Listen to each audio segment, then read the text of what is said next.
हिंदू धर्म की मान्यताओं के अनुसार हिंदू धर्म में एकादशी का विशेष महत्व होता है।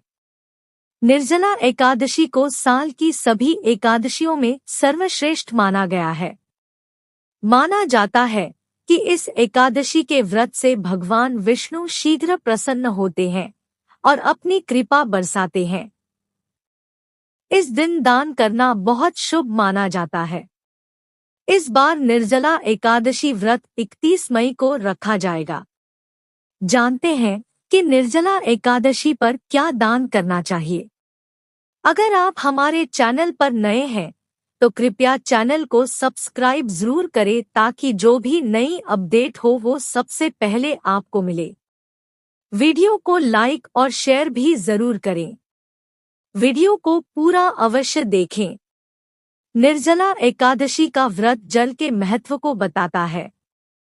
ज्येष्ठ मास में पड़ने के कारण इस दिन शीतलता प्रदान करने वाली वस्तुओं का दान करना सबसे शुभ माना जाता है। इस महीने में तेज गर्मी पड़ती है, इसलिए निर्जला एकादशी पर गर्मी से राहत दिलाने वाली वस्तुओं का दान करना सबसे शुभ माना जाता है। निर्जला एकादशी के दिन किसी जरूरतमंद व्यक्ति को जूते दान करना बहुत शुभ माना जाता है।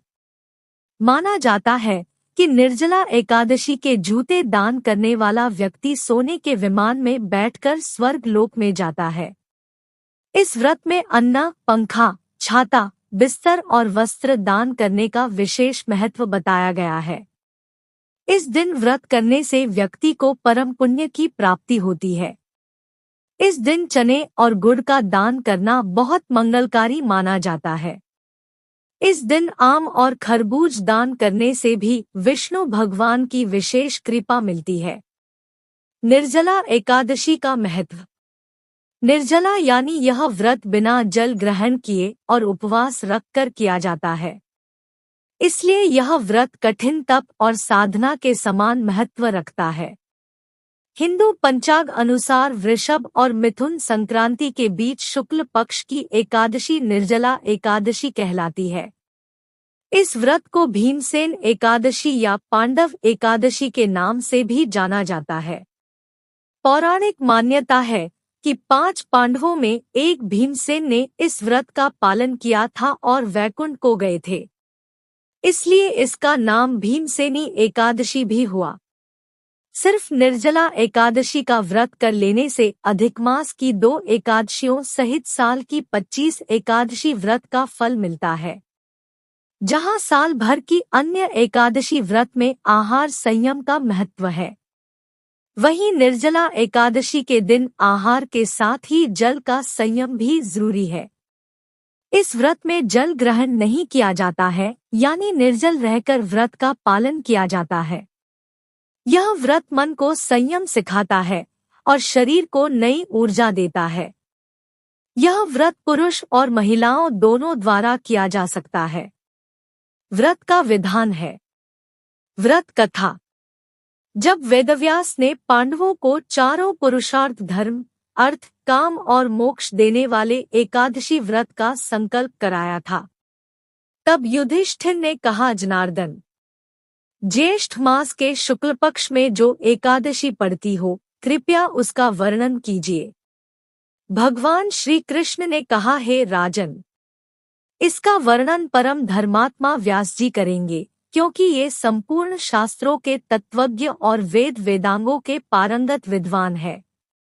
तब वेदव्यास जी कहने लगे, कृष्ण और शुक्ल पक्ष की एकादशी में अन्न खाना वर्जित है।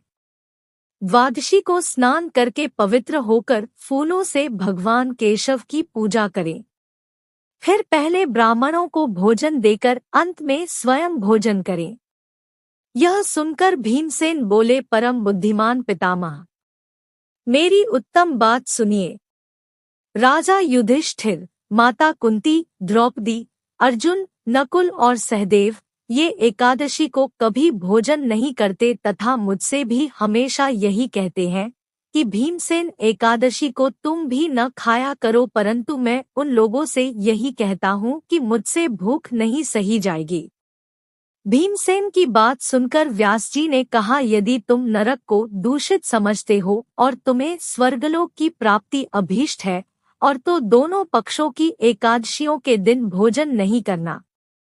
भीमसेन बोले, महाबुद्धिमान पितामह, मैं आपके सामने सच कहता हूँ, मुझसे एक बार भोजन करके भी व्रत नहीं किया जा सकता, तो फिर उपवास करके मैं कैसे रह सकता हूँ। मेरे उदर में वृक नामक अग्नि सदा प्रज्वलित रहती है, अत जब मैं बहुत अधिक खाता हूँ तभी यह शांत होती है। इसलिए महामुनि, मैं पूरे वर्ष भर में केवल एक ही उपवास कर सकता हूँ, जिससे स्वर्ग की प्राप्ति सुलभ हो तथा जिसके करने से मैं कल्याण का भागी हो सकूं। ऐसा कोई एक व्रत निश्चय करके बताइए, मैं उसका यथोचित रूप से पालन करूंगा। व्यास जी ने कहा, भीम, ज्येष्ठ मास में सूर्य वृष राशि पर हो या मिथुन राशि पर शुक्ल पक्ष में जो एकादशी हो, उसका यत्नपूर्वक निर्जल व्रत करो। केवल कुल्ला या आचमन करने के लिए मुख में जल डाल सकते हो, उसको छोड़कर किसी प्रकार का जल विद्वान पुरुष मुख में न डाले, अन्यथा व्रत भंग हो जाता है। एकादशी को सूर्योदय से लेकर दूसरे दिन के सूर्योदय तक मनुष्य जल का त्याग करे तो यह व्रत पूर्ण होता है। इसके बाद द्वादशी को प्रभातकाल में स्नान करके ब्राह्मणों को विधिपूर्वक जल और सुवर्ण का दान करे। इस प्रकार सब कार्य पूरा करके जितेंद्रिय पुरुष ब्राह्मणों के साथ भोजन करें।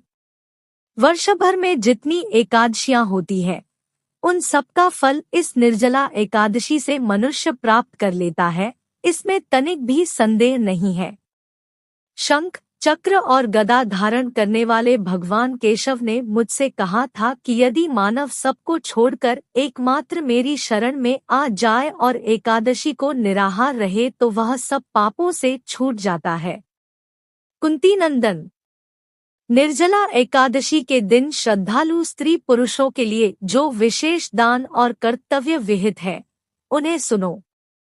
उस दिन जल में शयन करने वाले भगवान विष्णु का पूजन और जलमयी धेनु यानी पानी में खड़ी गाय का दान करना चाहिए। सामान्य गाय या घी से बनी गाय का दान भी किया जा सकता है।